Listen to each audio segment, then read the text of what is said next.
এই চ্যানেলে সম্প্রচারিত সকল খবরই সচেতনতামূলক এবং শিক্ষণীয়, কোনো কিছুই প্রভাবিত নয়। বাদরের উপদ্রবে নাজেহাল জলপাইগুড়ির পাতকাটা কলোনির বাসিন্দারা। বাদরের উপদ্রব জলপাইগুড়ি পাতকাটা কলোনি এলাকায় চরম সমস্যায় বাসিন্দারা। এই ধরনের ঘটনা নিত্যদিনের বলেই অভিযোগ। সাত সকালে পাতকাটা কলোনি এলাকায় ঘরে ঢুকে বিস্কুটের কৌটো নিয়ে ব্রেকফাস্টে বাদরের দল। সরস্বতী পুজো শেষ হতেই পুজোর মণ্ডপে হামলা বাদরের দলের। সমস্ত জিনিসপত্র নষ্ট করে খাওয়া দাওয়া করে তা নষ্ট করে দিয়েছে বলেই অভিযোগ। ব্যস্ত বাদর বাহিনী এই সমস্ত জিনিস নষ্টের জন্যই নাকি বেশিরভাগ সময় ব্যস্ত থাকে, আর এতেই অতিষ্ঠ হয়ে উঠেছেন বাসিন্দারা।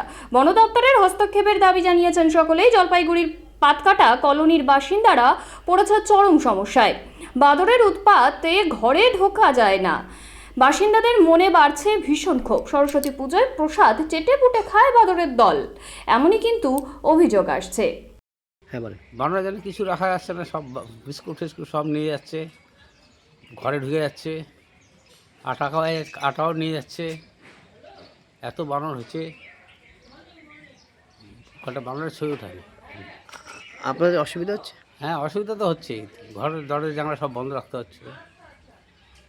অনেক বাদুর? অনেক। কী নাম আপনার? আমার নাম দিলীপ দাস। এই জায়গাটার নাম কি? পাতকাটা।